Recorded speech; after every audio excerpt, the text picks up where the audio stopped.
what do I say first? That this game was awesome, or was that it was bad? There were some bad things. It was too open world, it was too actiony. Like, it was a chess game. The gameplay worked like a chess game rather than an old 90s RPG game. Like Baldur's Gate. Dragon Age was supposed to be the successor for Baldur's Gate, and unfortunately, I never played it. But let's get into the review of Dragon Age Inquisition. Inquisition was not a bad game. It was one of the best games. It was the second best next to Origins. Origins was fantastic, and it had real occult shit, like I've said in the video. Dragon Age Inquisition is the same.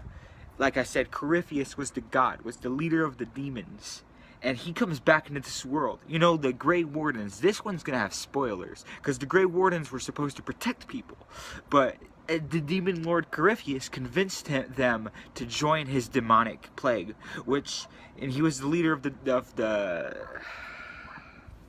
Darkspawn. Corypheus was the leader of the Darkspawn. The Grey Wardens were created to stop the Darkspawn. Corypheus was the leader of the Darkspawn and convinced the Grey Wardens to join up with him and destroy the Chantry, the Christian Chantry as known in the game, and kill the highest priestess in the series to just destroy the meetup that happens at the beginning of the game when you press start and the thing explodes. That's just because of Corypheus. The game was fantastic overall, and the whole thing with Red Lyrium, and there was just so much nuance and new ideas, even to Dragon Age, in this game. It's a fantastic game, and Morrigan comes back. And if you had the Moonchild baby in Origins, you actually get to talk to the baby in Inquisition. And I couldn't stop smiling the moment Morrigan came on screen. She walked down the halls during this mission, right? And I was just like, dude, she is so Grecian. She's so Morrigan. She's so goddess-like. They just do her physical appearance and even the camera angles while she's talking and how she talks and how she does everything is perfect. Because if Morrigan's a real goddess, you really believe that Morrigan is the perfect interpretation of her. That's just what I think.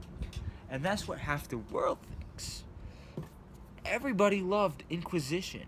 Inquisition was a fantastic game, and I couldn't believe this mission went on 20 minutes during I'm sorry, it's been a year and a half since I played the game, and I sold the game, because I was disappointed with the DLC. See? And, yeah, but fantastic. During oh shit, like, every single quest name, like what thou wrought the heart. That what wrought thy heart. Every single mission had like this poetic and almost religious or satanic or pagan name. And it's just, even the names of the missions intrigued me. Like, normally the names of the missions like la la la la la. But no, it's like, and doomed from thine heaven, or something like that. Every single mission name had an extreme thematic importance to the mission itself. And it's about this god or this demon who saw the throne of heaven and it was empty, so he was going to fill it. This game was fantastic, and you had to stop him. You have to stop his demonic dragon, an archdemon. Basically, it's the archdemon from Dragon Age Origins with an actual intellectualist antagonist in charge. And the way he got the Grey Wardens by his back, and I was wondering through half the game what happened to the Grey Wardens. They suddenly disappeared in this time of crisis, and then they suddenly appear and they're attacking you, and they're destroying the Inquisition that you form. And the entire game is about you starting the Inquisition. And what is fantastic about this is that you have the choices to redeem the Templars from bad actions, or redeem the mages from bad actions. You can side with the mages, as in brand new Inquisition, the brand new Inquisition that replaced the old one. You get to side with the mages. How fantastic is that? I thought it was fantastic. I think this is the second best Dragon Age, because it had slightly less artistic value. And the open worldness got to me. Is when it was supposed to be a closed area action game. And closed doors, and it was supposed to be a slower combat system with more strategical elements, like a board game. But unfortunately, it was less like that. It was still like a board game, but it was less like that. You know, like, you have, each weapon has a tier and all that. And you have strategical elements to the game, and they got rid of blood magic. That's the only biggest downfall in the entire game, is that they removed blood magic from the game. I think that's the pro of it. That's the con. But they replaced it. But this the con, is that they removed blood magic, but they replaced it with necromancy. It's a skill you can learn. In Dragon Age, they didn't have that. You just, like, you know, you leveled up your character and can choose more classes to unlock as more powers to do in combat. But no, there's an actual quest that lets you learn necromancy, and that was just the coolest shit. Either that or have a flaming sword if you're a warrior and not a mage.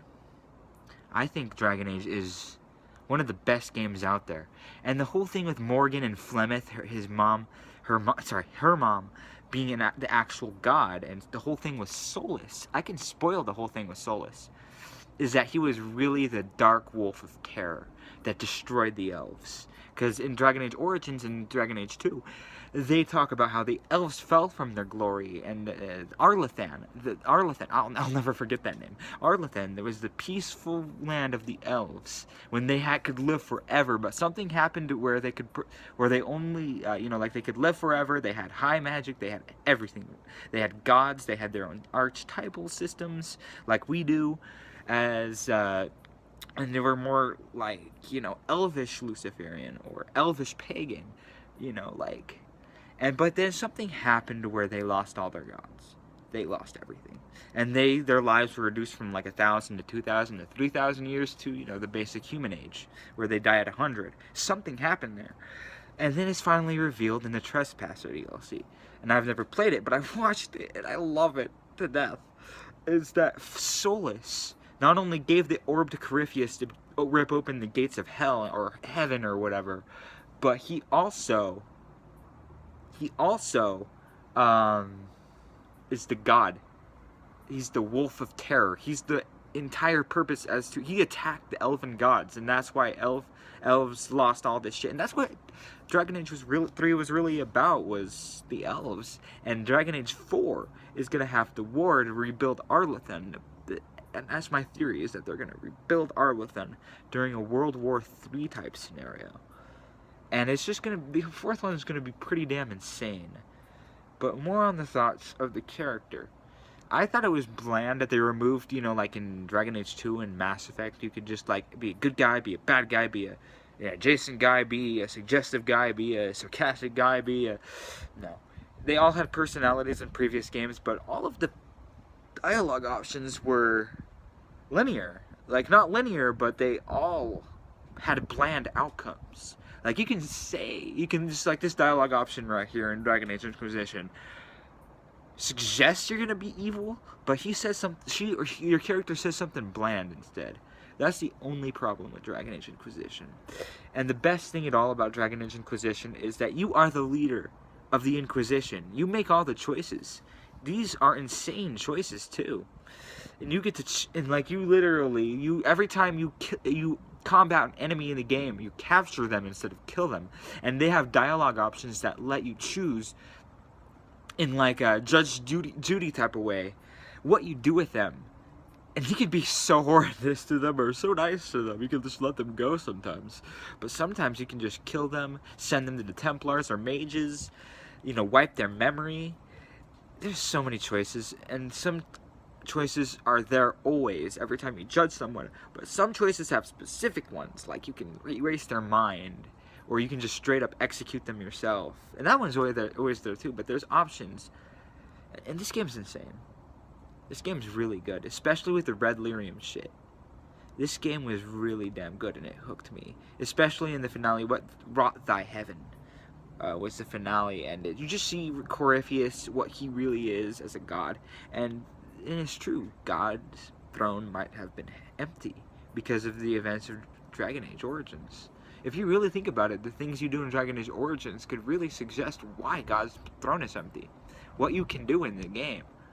Think about it with the Urn of Sacred Ashes in Dragon Age Origins. Think about it. If you actually put dragon blood into it, would the series God actually move on from his throne? Think about it.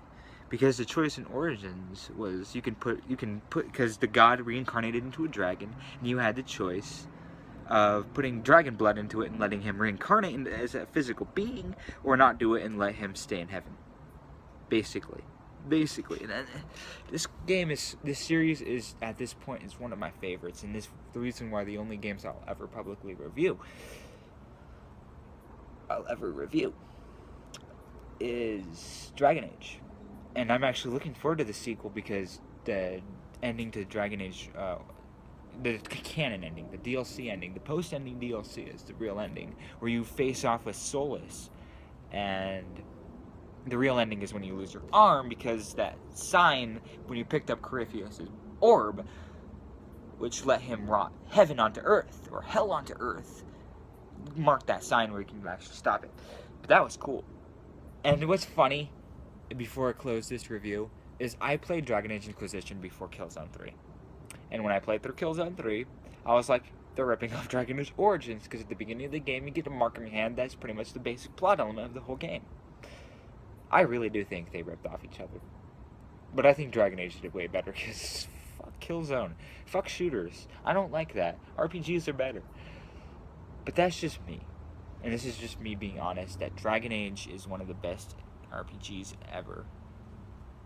And I highly suggest it. Even though Dragon Age 2 sucked and Dragon Age 3 felt slightly out of place because it was tried to be open world when the game was more about dialogue and more about cutscenes and more about character development rather than an open world suggestion. Open world, even the open world sucked.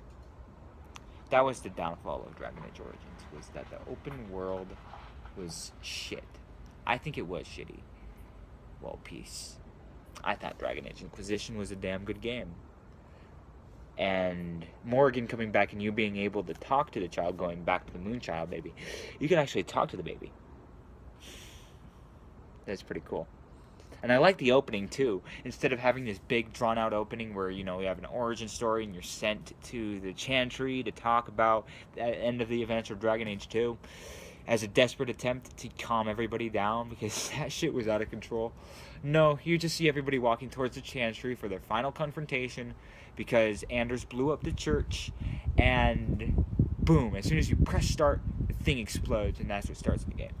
I highly recommend Dragon Age 2 as well. You have to play Dragon Age 2 to understand even the opening of Dragon Age Inquisition, because and what sucked. And I actually came up with a few fan theories. And a few fan theories is throughout the first act, it comes, like in an Awakening, where after you beat the game, it goes to the main antagonist and they're talking and it's really creepy. They should have done that in Dragon Age Inquisition before they introduced Corypheus, where it shows them training Red Templar soldiers and all that. But it being suggestive who their leader is. See, that's a way to make Dragon Age Inquisition better. The only thing that would have really made it even better is if Fenris, the wolf, the chained wolf, and Anders, the mage supporter, the mage desperado against the Templars returned. And that's it. Remember, buy this game. Buy the entire trilogy. For shit.